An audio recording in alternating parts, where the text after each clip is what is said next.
everybody, this is Little Ninja and welcome back to Ninja's Empire.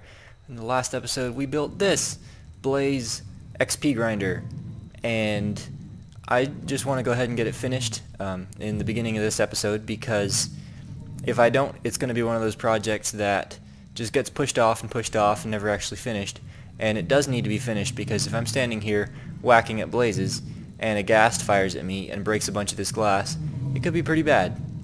So the plan is to extend this out, just the floor at this height on out to those edges, and then bring nether fence posts down from the ceiling all the way down and just make a huge cage, and probably bring it down on this side of the glass as well rather than go back to that wall. And then I'll put an enchanting area somewhere around back here. So I just need to grab a bunch of netherrack from a chest that I have way over by the portal, not netherrack, nether brick, and craft up some fence posts and get started. So I decided it wouldn't look right to have the cage just be part of this, and even though we really don't need the space, to just do the entire area the whole way around. But I was over there placing blocks and something shot at me, and I look over and there's 3 blazes spawned here, and I'd forgotten that blazes will spawn on a nether fortress as well as just from a spawner. So I'm going to have to make this whole floor out of upside down, or not upside down, right side up half slabs. So I've just got to remove all this and replace it. And then the outside ring will have to be solid blocks, because the fence posts will go right on top of this ring here. So the platform is done, and my pinky is very tired of holding shift. That is a long way down into lava, and I never fell off, but it was close a few times. And I've been playing around with a few things like this, because I think just plain nether fence going all the way up is going to look a bit drab. And it is the nether, and it should look a little bit like a dungeon, but too much of a good thing, right?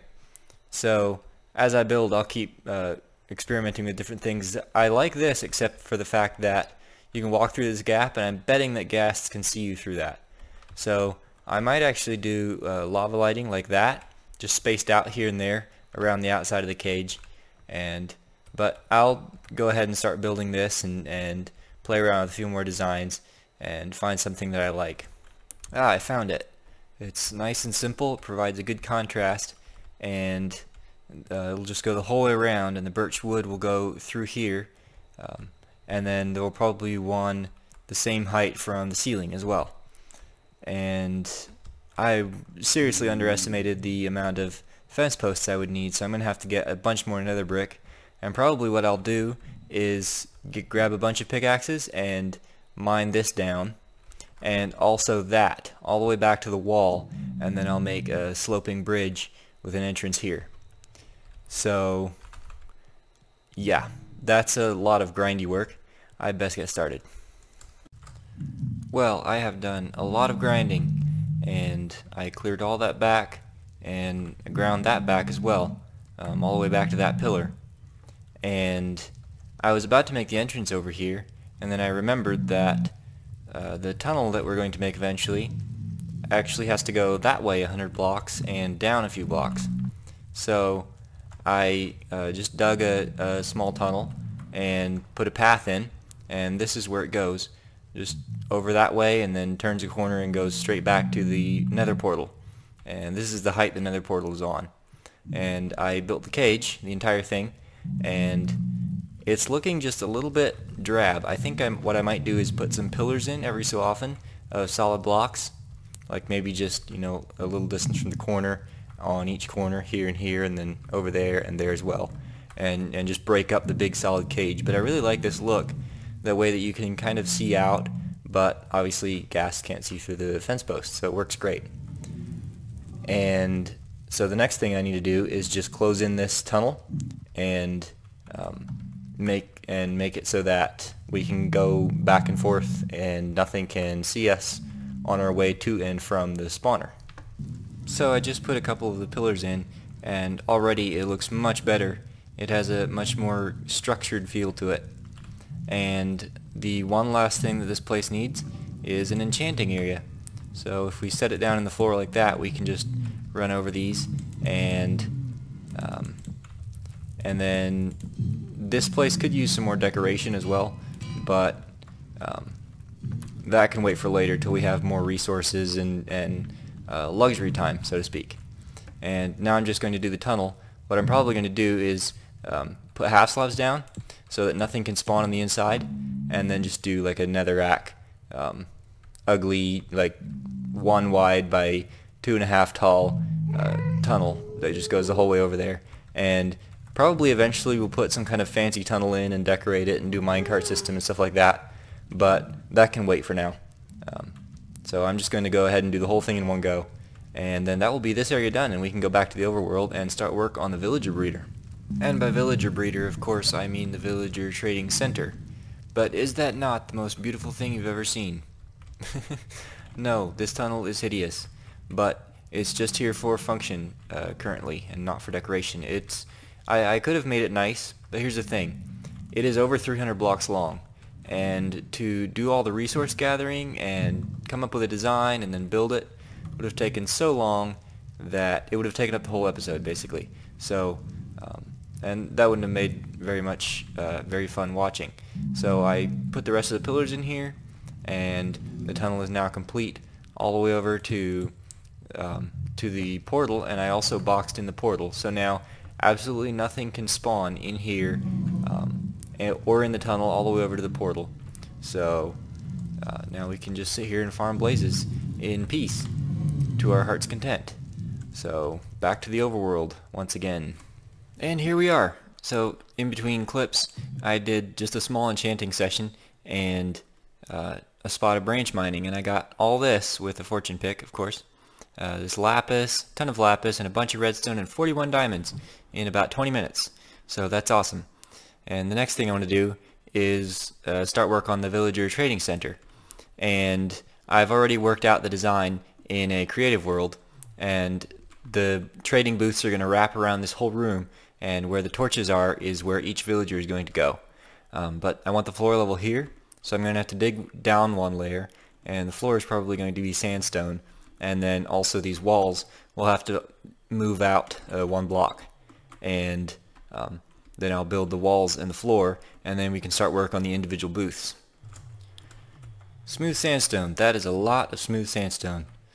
Don't worry, we'll break it up later with some wood textures and things like that. And I was thinking about making that the ceiling height and putting some fancy chandeliers and stuff like that in, but then I thought, you know, we need a storage area, because I'm having chests, you know, just here and there. Some are in the library and some are out back, and I'm having to run around, look for stuff, and we really need a nice organized storage area. So I'm going to put a floor in here, and then the storage area can go up above. And I'm still not quite sure what to do about the entrance, because this is kind of close to that wall, and I think what I might do is run it up into the storage area, and then we can have like a staircase coming down maybe back here. But this is how the booth is, and the way it works is that there's a detector rail here. A villager in a minecart will come around and drop down right here, and then he can't go on past because they can't go through a closed fence gate. And when that detector rail is powered, it will power this redstone dot, which will turn off this torch. And that means that this rail here will turn in the other direction. So if this booth is occupied, the next minecart that comes will just go right past until it finds an unoccupied booth. But there are 23 of these in total, and so I best get started making them. So that's that. And while I was building this, I ran into a problem that I didn't foresee. The orientation of these curved rails, whichever way they default when powered or unpowered, is based on east-west and north-south rather than on the order that you place the adjacent rails, which means that these curve for the minecart to come from this direction, and these also curve for the minecart to come from this direction. So instead of being able to run the minecart the whole way around the loop, I'm going to have to bring the villagers from over here. I'll probably run them underground, and then they'll come up in this corner, and then they'll run along here, and if they get to the end of this track, they'll go underground again and come back and then go that direction. So it's going to take a little bit of tunneling and janky rail laying, but it should be doable. It'll just take a little extra work is all. And it's done. this just goes underground and comes out over here and then runs along that way. And I accidentally set off the dispenser, so we have this guy here, and then once it gets to the end it just comes around back here and runs back this way. And then if we don't want them, we push the button and it opens that fence gate. It's supposed to open that fence. Oh, I see, it's not on a solid block. Well, I'll fix that. But they go down here and run along this tunnel down to here. Now, I had some problems with activator rails, and this here is supposed to be an activator rail. But what happens is that they don't eject entities consistently, so you can't count on them to always eject an entity to a certain spot. And if they look around and don't find a spot, they will eject it straight onto the rail, which means that you can't eject something into a drop chute because it won't be consistent. However, if it doesn't find a place to eject something, it will eject it onto the rail, and they will always bounce a little bit when they get ejected, which means that the villagers will come down here, go through this glass, and it will eject them straight onto the rail, and they will bounce up and they'll go into this water and they'll swim over and fall right down this hole. And the village is at Y74, so I'm just going to dig this straight down to bedrock, and then it'll be out of range, so that way we don't lose popularity when they get hurt, or rather they die, because they will die. Okay, so I just need to dig that hole down there and power that activator rail, and then I'm going to set up a thing with a cactus and hoppers so that the minecart gets broken and automatically put back in this dispenser. So that's completely done, and the minecarts, when the villagers get rejected, they come down here and the villagers go up into that water, and then they drop down that chute all the way to bedrock, and then the minecarts come on around here and they break against this cactus and they go in these hoppers and into this dropper tower, and this actually powers the dispenser as well, which means that once we fill up the system with minecarts so that there is one for every space plus a few for the dropper tower, every time we push one of these buttons and get rid of the villager, the dropper tower will activate and a new minecart will get put on this track and we'll get a new villager, so it'll be fully automatic, which is awesome. So I'm just going to clean that up a little bit down there and cover up some of these holes and then turn the villager breeder on, and we should be good to go. So it's done and fully functional. All the booths are filled up with minecarts, and I had a bit of a mishap. When I was working over here, I broke the block that the villagers were standing on, and they came pouring down all over my redstone and created a big mess, and I had to kill a bunch of them, but some of them I managed to get over here into their booths. And the system is full of minecarts, which means that if we reject one of these, it's going to go around and come up and appear here. And if there were villagers here, it would go off and go back into the slot that it just came from. But this is how I'm going to decorate, just very simple, straightforward. And then once we get villagers in here and start picking out the ones that we want to keep, we can put signs up on these stair blocks telling us what trades they have, so we don't have to go through and look through all the trades to find what we want. So I did that design the whole way around, and it just didn't look quite right, and so I ran the roof on up to the wall, and I think that looks pretty good. And they're breeding down here, which is kind of awkward, but I think because there's a block between them, they won't actually make babies, so it'll be fine. And I zombie-proofed the whole place so that we don't lose any of them, and so now you can see my plans for the future for this place, to connect all the buildings and make basically like a giant castle, because what's an empire without a castle, right? So I'm going to take this wall on up through, and then we can start building the floor for the storage system, because man, my inventory is unorganized. So as I was building, I realized that it would look much better if we brought this out flush with this wall and made them just one long straight wall. And that means that we will have space here to make an entryway and like a split level with a staircase up and down, and then we can incorporate that into the storage system as well. And we'll probably end up removing this little hut here and moving the chests over to where all the rest of them are. But I've got to clear out a bunch of this dirt and this wall and move it out, and then the outside of this building will look the same as this one.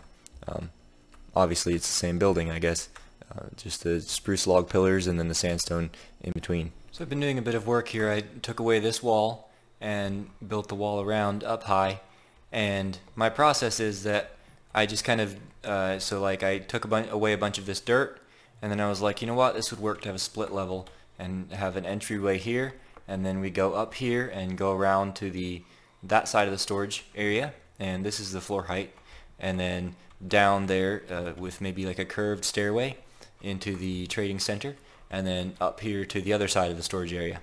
And now I'm just going to fill this in, and the ceiling for underneath will be probably different because obviously the underside of sandstone slabs is that texture right there. So you know, I just keep working away and doing bits and kind of filling in the edges, and then I'm like, oh, this will work for this trim, and then I do that. And so I'll just put the floor in around the outside here now, and give you an update when I figure out what to do about the trim around this room. Right, so it's coming together slowly. I changed this up a little bit because I realized that there wasn't enough space to put a curved staircase in, because to do curves you kind of need to have a half slab staircase, and there's not enough room for that here. And I decided to go with a border here and sort of an open balcony look, and I'll probably put birch fence posts here, and then the chests will go here, and then you'll have like a 2-wide walkway here.